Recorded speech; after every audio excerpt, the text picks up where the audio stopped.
Super star Krishna Jamuna నటించిన దీర్ఘ సుమంగళి cinema August 28, 1974 సంవత్సరంలో రిలీజ్ అయింది. 1974 సంవత్సరం అనేటప్పటికీ మనకు గుర్తుకొచ్చేది అల్లూరి సీతారామరాజు అద్భుత విజయం. ఆ అద్భుత విజయం తర్వాత వచ్చినటువంటి సినిమాలన్నీ కూడా ఓ విధంగా మంచి యాక్షన్ మూవీస్ చేశారు, మంచి ట్రాజడీ మూవీస్ చేశారు, మంచి కథాబలం ఉన్నటువంటి చిత్రాలు కూడా చేశారు. కానీ ప్రేక్షకులు అది పట్టించుకోలేనటువంటి పరిస్థితి. ఎందుకంటే ఒక గొప్ప ధీరోదాత్తుడిగా చూసినటువంటి అల్లూరి సీతారామరాజు పాత్రలో మిగతా క్యారెక్టర్స్లో డైజెస్ట్ చేసుకోలేకపోయారు. అందులో దీర్ఘ సుమంగళి కూడా ఒకటి. అసలు ఈ దీర్ఘ సుమంగళి కథ ఎలా వచ్చింది, ఎలా తీశారని ఆలోచిస్తే ఇది తమిళ చిత్రం రీమేక్. తమిళలో ఏసీ త్రిలోక్ చంద్రని ఆయన ఈ సినిమాకి దర్శకత్వం వహించారు. ఈ సినిమాలో మరి అద్భుతమైనటువంటి సీన్స్ ఉన్నాయి, అలాగే మంచి సెంటిమెంట్ ఉంది, అలాగే కథాపరంగా కూడా చాలా బలమైనటువంటి స్టోరీ లైన్ కూడా ఉంది. ఏసీ త్రిలోక్ చంద్ర అంటేనే జనరల్గా ఒక మంచి నవ్యత ఉన్నటువంటి స్టోరీస్ని ఆయన ఎంచుకుంటారు. తమిళ సినిమాలోకి వచ్చేప్పటికి కేఆర్ విజయ ప్రధానటువంటి హీరోయిన్ పాత్ర ధరించారు. హీరోగా ఎస్పి ముత్తురామన్ నటించడం జరిగింది. అలాగే శివకుమార్ కొడుకు పాత్రలో రాణించారు. ఇది తెలుగులోకి రీమేక్ చేద్దామని అనుకున్నప్పుడు జనరల్గా మీకు అందరికీ గుర్తుండే ఉంటుంది, అవే కళ్ళు సినిమాని త్రిలోక్ చంద్రే తెలుగులో తీశారు. ఆయన తెలుగు వచ్చు, తమిళ్ కూడా బాగా వచ్చు. అలాగే ఎన్టీ రామారావుతో రాము సినిమాలు కూడా ఆయనే తీశారు. అలాంటిది ఈ సినిమా కూడా ఆయనే తెలుగులో తీస్తారు అనుకుంటే అప్పుడున్నటువంటి ఆయన బిజీ షెడ్యూల్స్ వల్ల ఈ సినిమాని హేమంబరధర్రావు అని చెప్పేసి ఆయన మంచి డైరెక్టరు, ఆయన డైరెక్షన్ చేయడం జరిగింది. గోపాలకృష్ణ అనేటువంటి ప్రొడ్యూసరు ఈ సినిమాకి నిర్మాతగా వ్యవహరించారు. తమిళ సినిమా కనుక చూసుకుంటే అందులో హీరోకి 2 కొడుకులు ఉంటారు, ఒక కూతురు ఉంటుంది. కోడల పాత్రలో జయసుధ నటించారు.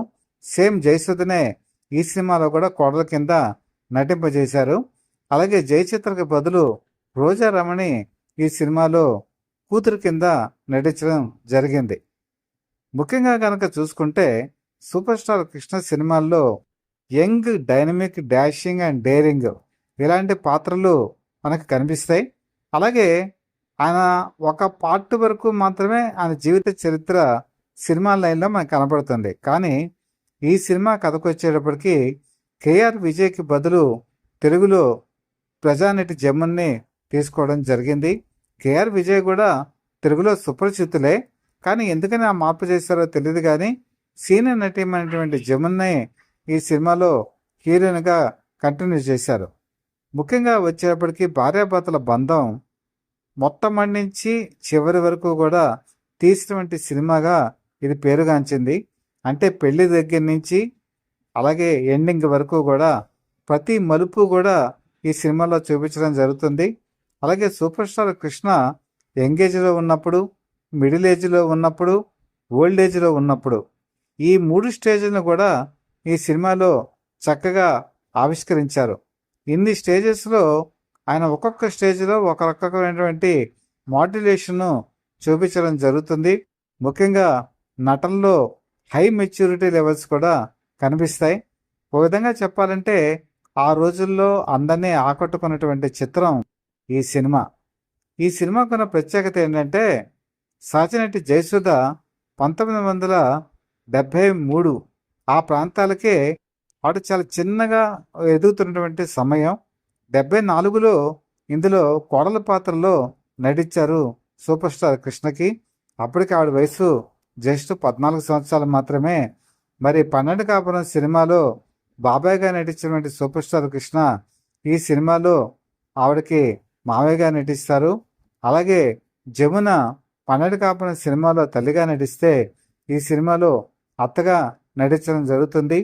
సూపర్ స్టార్ కృష్ణకి తమ్ముడిగా అనేక రకాలైన పాత్రలు వేసినటువంటి చంద్రమోహన్ ఈ సినిమాలో కొడుకుగా నటించడం విశేషం.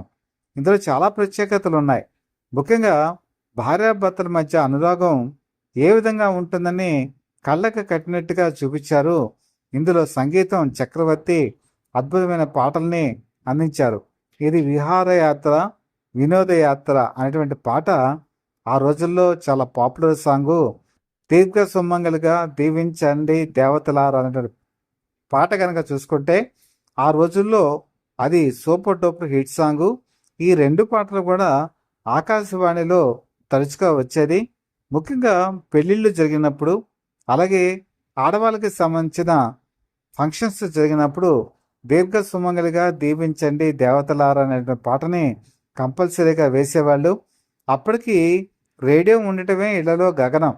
అంత ఆర్థిక స్తోమత చాలామందికి తక్కువగా ఉండేది. ఈవెన్ టేప్ రికార్డర్స్ కూడా చాలా సంపన్న కుటుంబాలలో మాత్రమే ఉండేవి. నేను 74 పరిస్థితి చెప్తున్నాను. అప్పట్లో గ్రామ్ఫోన్ రికార్డులు అద్దెకు తెచ్చుకునేవాళ్ళు. అద్దెకు తెచ్చుకున్నప్పుడు అడిగి మరీ ఈ దీర్ఘ సుమంగలి పాటల్ని, ప్రత్యేకంగా ఈ 2 పాటల్ని కూడా వేయించుకునేవాళ్ళు. మీరు ఏ ప్రాంతానికి వెళ్ళినా, ఏ పండగ వచ్చినా కూడా ఈ 2 పాటలు ఖచ్చితంగా ప్లే అవుతూ ఉండేవి. అంత మ్యూజికల్గా పాపులర్ అయినటువంటి ఈ సినిమా నిజంగా ఆ రోజుల్లో పెద్ద డిస్కషన్. సూపర్ స్టార్ కృష్ణ ఈ రకమైన నటనని ఎవరు ఎక్స్పెక్ట్ చేయలేదు కూడా.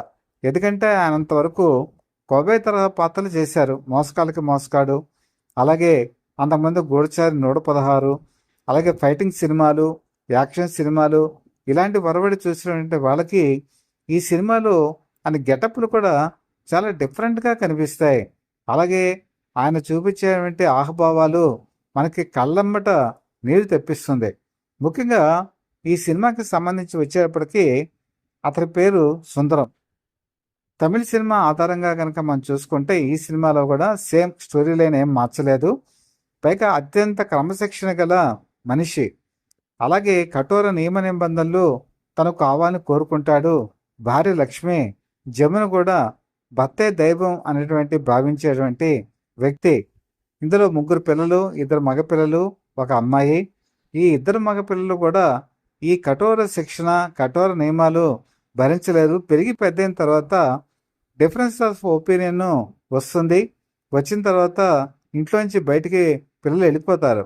వెళ్ళిపోయిన తర్వాత బయట జీవితంలో సత్యాలు తెలుసుకొని తండ్రి చెప్పిన దాంట్లో నిజం ఉందని మళ్ళీ వెనక్కి వచ్చేటువంటి పాత్రలు కూడా ఇందులో ఉంటాయి. కానీ ఇందులో మీకు ఇంటర్వెల్కి ముందు మనం బ్యాంగ్ అని చెప్పి అంటున్నాం కదా, అలాంటి ఉత్కంఠభరితమైన సీన్ పెట్టి మనకి ఒక గ్రిప్ తీసుకొచ్చారు దర్శకుడు. అదేంటంటే ఒక ట్రైన్ యాక్సిడెంటు, పుట్టింటికి వెళ్ళినటువంటి భార్య పిల్లలు ట్రైన్ యాక్సిడెంట్కి గురవుతారు. వాళ్ళు ఉన్నారా చనిపోయారా తెలియదు. ఆ వెతుకులాటలో సూపర్ స్టార్ కృష్ణ పడే ఆవేదన, తాపత్రయం ఆ రీల్స్లో మనం చూస్తూ ఉంటే నిజంగా ఆ నటన హైలైట్. చివరికి వాళ్ళు బతుకున్నారు, జీవించే ఉన్నారని తెలిసినప్పుడు అతను పడేటువంటి ఆనందం కనుక చూస్తే నిజంగా నిజ జీవితంలో కూడా ఇంత ప్రేమ అభిమానాలు కుటుంబాల్లో ఉంటాయి అని నిరూపించినటువంటి చిత్రం. అద్భుతమైనటువంటి ఆ ఈవెంట్ మాత్రం, ఆ ఇన్సిడెంట్ మాత్రం ప్రేక్షకుల్ని థియేటర్లో కట్టిపడేసింది. ఇప్పటికీ కూడా అది చాలా గ్రిప్పింగ్గా ఉండేటువంటి సన్నివేశం. కథ సుఖాంతం అవుతోంది అనుకున్నటువంటి తరుణంలో ఈ క్రమశిక్షణ భరించినటువంటి కొడుకులు, అలాగే వాళ్ళ ప్రవర్తన, ఇవన్నీ కూడా తల్లికి బాధ కలిగించిన, భర్తకి ఇబ్బంది పడకుండా ఉండేటువంటి తరుణం. ఇంతలో ఆవిడకి అనారోగ్యం. ఆ రోజుల్లోనే క్యాన్సర్ అనేటువంటి థీమ్ తీసుకొని సినిమాలు చేసినట్టు సినిమా బహుశా ఇది నాకు తెలిసి 2వ సినిమా ఏమో అనుకుంటున్నాను. ఎందుకంటే దసరా బుల్లోడు సినిమాలో చంద్రకళకి క్యాన్సర్ వచ్చినట్టుగా చూపించారు. అలాగే ఈ సినిమాలో కూడా జమునకి క్యాన్సర్ అని సూపర్ స్టార్ కృష్ణకి తెలుస్తుంది. కానీ ఆ విషయం మాత్రం భార్యకి చెప్పడు. ఎందుకంటే తన ముందే తన భార్యకి తెలిస్తే ఇబ్బంది పడుతుంది, మానసికంగా దెబ్బతింటుందని మౌనంగా బెదిరిస్తూ అప్పటి నుంచి మనిషిలో పరివర్తన అనకూడదు కానీ ఒక విధమైన మార్పు తెచ్చుకుంటాడు. తన క్రమశిక్షణ పక్కన పెడతాడు. భార్యకి ఆనందం కలిగించే విషయాలనే తను చేయాలని అనుకుంటాడు. అంతవరకు అత్యంత కఠోరంగా ఉండేటువంటి అతను మారుతాడు. కొడుకు విషయంలో మారుతాడు, కోడల విషయంలో మారుతాడు, కూతురి విషయంలో కూడా మారుతాడు. భార్యని సుఖపెట్టాలని, సంతోషపెట్టాలని ప్రయత్నం చేస్తూ ఉంటాడు. ఈ ప్రయత్నంలోనే జమునకు కూడా తెలుస్తుంది తను ఎక్కువ కాలం బతకనని. అటువంటి తరుణంలో వాళ్ళిద్దరి మధ్య జరిగే మానసిక సంఘర్షణ తెర మీద చాలా చక్కగా ఆవిష్కరించారు. క్లైమాక్స్కి వచ్చేటప్పటికి వాళ్ళు ఇంకా ట్రాజడీ సీను, ఇంకా జమున చనిపోయినటువంటి సన్నివేశం, అప్పుడు చెప్పేటువంటి డైలాగులు కనుక వింటూ ఉంటే మనసు తరుక్కుపోతుంది. ఈవెన్ అంత భార్యాభర్తల మధ్య ప్రేమ అనుబంధం చివరి దశలో ఎలా ఉంటుంది అన్నది ఈ సినిమాలో డైరెక్టర్ చాలా చక్కగా చూపించారు. నటన కూడా, జమున నటన కూడా శిఖరాగ్ర స్థాయికి ఎడుతుంది. కృష్ణ నటన కూడా సూపర్బ్ అనిపించేటువంటి ఇదిలో ఉంటుంది. చివరికి కృష్ణ ఒడిలోనే ఆవిడ కళ్ళు మూయటం ఈ సినిమాలో కొసమెరిపోతే, భార్య వియోగాన్ని భరించినటువంటి సూపర్ స్టార్ కృష్ణ వెంటనే హార్ట్ అటాక్తో మరణించడం జరుగుతుంది. వాళ్ళకి షష్టి పూర్తి చేద్దామని అనుకున్నటువంటి పిల్లలు ఒక సస్పెన్స్గా ఉంచి దండలు తీసుకొచ్చేటువంటి తరుణం, వాళ్ళిద్దరూ చనిపోవడం చూసి చివరికి వాళ్ళకి ఆ దండలు మరి షష్టి పూర్తి కాకుండా చివరి యాత్రకి అన్నట్టుగా వేయటం కూడా మనసుకి మనకి ఒక రకంగా బాధ కలుగుతుంది. ఇంత గొప్ప సినిమా ఆ రోజుల్లో ప్రేక్షకులు యాక్సెప్ట్ చేయలేకపోయారు. ఎందుకంటే నేను చెప్పినటువంటి ఒక ఇమేజ్ చట్రం ఏదైతే ఉందో ఆ దృష్టిలోనే చూశారే తప్ప ఈ సినిమాని వేరే రకంగా చూస్తుంటే కృష్ణ నటన ఎంత పీక్కి వెళ్తుందో మనకు అర్థమవుతుంది. అన్న నటనలో ఉండేటువంటి ఆ గొప్పతనం కూడా మనకి తెలుస్తుంది. ఇది సెకండ్ రిలీజ్, థర్డ్ రిలీజుల్లో కూడా ఫస్ట్ రిలీజ్ అంత కలెక్షన్స్ రాకపోయినా సెకండ్, థర్డ్ రిలీజుల్లో మంచి కలెక్షన్స్ రాబట్టింది. ఇది గతంలో కూడా చాలాసార్లు జరిగాయి. ఇది నిర్మాతకి నష్టాలు రాకుండా లాభాల ప్రాఫిట్లోకే తీసుకెళ్ళింది. అయితే ఈ సినిమాని నేను 1982 సంవత్సరంలో గొల్లం మోటార్లో చూశాను, శేషమాల్ అని. ఆ తర్వాత ఈ సినిమా ఎప్పుడైనా రిలీజ్ అవుతుందా అని నేను అనేక ప్రాంతాలు తిరిగినప్పుడు చూశాను. కానీ తర్వాత ఏ థియేటర్లో కూడా నాకు కనిపించలేదు. ఈవెన్ దూరదర్శన్లో కూడా ఈ సినిమా వస్తుందేమని నేను పరిశీలించాను. కానీ దూరదర్శన్లో కూడా ఇది ఎప్పుడు టెలికాస్ట్ అవ్వలేదు. చివరికి యూట్యూబ్లో కూడా చూసినా కూడా యూట్యూబ్లో కూడా ఈ సినిమా అప్లోడ్ అవ్వలేదు. అంటే దీన్ని బట్టి దీని మాస్టర్ ప్రింటు ఎవరు కూడా డిజిటలైజేషను చేయలేదు. విధంగా చెప్పాలంటే super star Krishna classic movies ఇలా అందుబాటులో లేకుండా పోతున్నాయనే బాధ కూడా ఒకటి ఉంది. ఇప్పుడు ఈ సినిమా దీర్ఘ సుమంగళి, అలాగే మన ఊరి కథ, అగ్ని పరీక్ష, తర్వాత మాస్టర్ కిలాడి ఇలాంటి గొప్ప గొప్ప చిత్రాలే క్లాసిక్ మూవీస్ కూడా యూట్యూబ్లో అందుబాటులో లేకపోతే భవిష్యత్తు తరాల వాళ్ళు ఈయన నటన చూసే అవకాశం ఎక్కడి నుంచి ఉంటుంది? రేపు భావితరాల వాళ్ళు ఇప్పుడు థియేటర్స్లో, మల్టీప్లెక్స్లో ఇది రిలీజ్ కాదు, అయ్యే పరిస్థితి లేవు. రీళ్లు పెట్టి ఈరోజు ఎవరు కూడా చూపించట్లేదు. మరి ఈ సినిమాని ఈ యూత్ ఎక్కడి నుంచి నేర్చుకుంటారు, ఎక్కడి నుంచి తెలుసుకుంటారు? భార్యాభర్తల మధ్య ఉండే అనుబంధాన్ని ఇంత గొప్పగా ఈ నేటి దర్శకులు ఎవరు చిత్రీకరిస్తున్నారు? ఇది అంతుపట్టనటువంటి విషయం. ముఖ్యంగా 1974 సంవత్సరం ఎందుకో కానీ అల్లూరి సీతారామరాజు సినిమా చివర్లో ట్రాజడీ, అలాగే మనుషులు మట్టి బొమ్మలు చివర్లో ట్రాజడీ, దేవదాసు సినిమా చివర్లో ట్రాజడీ, గౌరీ సినిమా ఆయనకి అందులో ట్రాజడీ, మరి ఈ సినిమా దీర్ఘ సుమంగళి కూడా సినిమాలో ట్రాజడీ. ఎందుకు పడ్డాయో తెలియదు కానీ ఈ ట్రాజడీ సినిమాలన్నీ కూడా ఒకే సంవత్సరంలో వచ్చాయి. అది అప్పట్లో కొద్దిగా సంవత్సరాలు అటు ఇటుగా వచ్చినా కూడా బాగుండేవేమో. ఎందుకంటే ఒక్క సంవత్సరం లేటుగా వచ్చినా కూడా ఈ సినిమా రిజల్ట్ వేరే విధంగా ఉండేదని భావిస్తారు. ఏదేమైనా ఆ రోజున్న పరిస్థితుల్లో సెకండ్ రిలీజ్, థర్డ్ రిలీజ్ ఉన్నాయి కాబట్టి నిర్మాత సేఫ్ జోన్లోకి వెళ్ళాడు. తర్వాత ఈ సినిమా ఒక క్లాసిక్ కల్ట్ మూవీగా నిలిచిపోయింది. ఇప్పటికైనా సరే ఏదైనా ప్రముఖ టీవీ ఛానల్స్ చొరవ తీసుకొని మాస్టర్ ప్రింట్ కనుక చేసి వాళ్ళు ఈ ఛానల్లో కనుక అయితే యూట్యూబ్లో కనుక నేను అప్లోడ్ చేయగలిగితే మాత్రం సూపర్ స్టార్ కృష్ణ అభిమానులే కాదు, మిగతా నటీనటుల అభిమానులు కూడా ఇలాంటి చిత్రాలని చూసేటువంటి అవకాశం ఉంటుంది. ముఖ్యంగా ఇందులో చెప్పుకోదగింది ఏంటంటే చంద్రమోహన్ చాలా అద్భుతమైన నటన వీళ్ళిద్దరితో పాటు ప్రదర్శిస్తారు.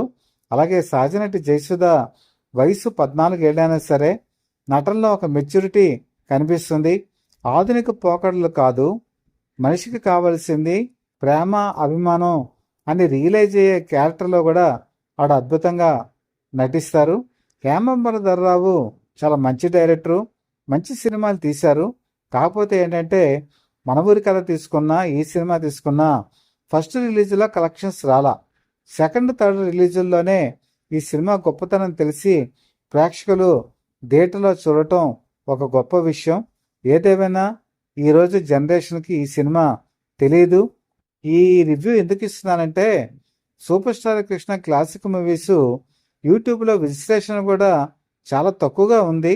కొన్ని సినిమాల గురించి అసలు రివ్యూనే లేవు. ఇవి కనుక చేయకపోతే రేపు భావితరాల వాళ్ళకి ఇలాంటి సినిమాలు, ఇలాంటి సినిమాల్లో ఆయన యాక్షను, ఆయన శిఖరాగ్రస్థాయి నటన తెలిసేటువంటి అవకాశాలు లేకుండా పోతాయన్న ఉద్దేశంతో ఇవన్నీ చేర్చడం జరుగుతోంది. ఎప్పుడైనా సరే సూపర్ స్టార్ కృష్ణ నటన ఒక అద్భుతంగా ఉంటుంది, చాలా శిఖరాగ్ర స్థాయికి వెళ్తుంది, ఆయన పీక్కి వెళ్తుంది అని చూడాల్సిన సినిమాల్లో ఉంటే మాత్రం అది దీర్ఘ సుమంగళి, ఖచ్చితంగా చూడాలి. అలాగే ప్రొడ్యూసర్స్, నిర్మాతల మండలి వీళ్ళు కూడా చొరవ తీసుకు ఇలాంటి సినిమాల్ని, క్లాసిక్ సినిమాల్ని పదిలిపరుచుకోవాల్సిన అవసరం కూడా ఉంది. ముఖ్యంగా సూపర్ స్టార్ కృష్ణ సోదరులు జి ఆదిశేషగిరిరావు, అలాగే వాళ్ళ అబ్బాయి మహేష్ బాబు కూడా చొరవ తీసుకొని ఇలాంటి క్లాసిక్ మూవీస్ని కాపాడుకోవాల్సిందిగా అభిమానులు కూడా కోరుకుంటున్నారు. అలాగే యూట్యూబ్లో కూడా క్వాలిటీతో కనుక అప్లోడ్ చేస్తే మిలియన్ వ్యూస్ కూడా వస్తాయి. ఆ దిశగా ప్రయత్నాలు చేయాలని మనస్ఫూర్తిగా కోరుకుంటూ మీ కామెంట్స్ని కూడా నాకు తెలియచేయండి. అలాగే ఈ ఛానల్ని సబ్స్క్రైబ్ చేసుకొని మీ సపోర్ట్ అందజేయవలసిందిగా మనస్ఫూర్తిగా కోరుకుంటూ మీ మిత్రుడు, శ్రేయోభిలాషి, Satya for the people live TV chief editor DVSS Krishnaprasad.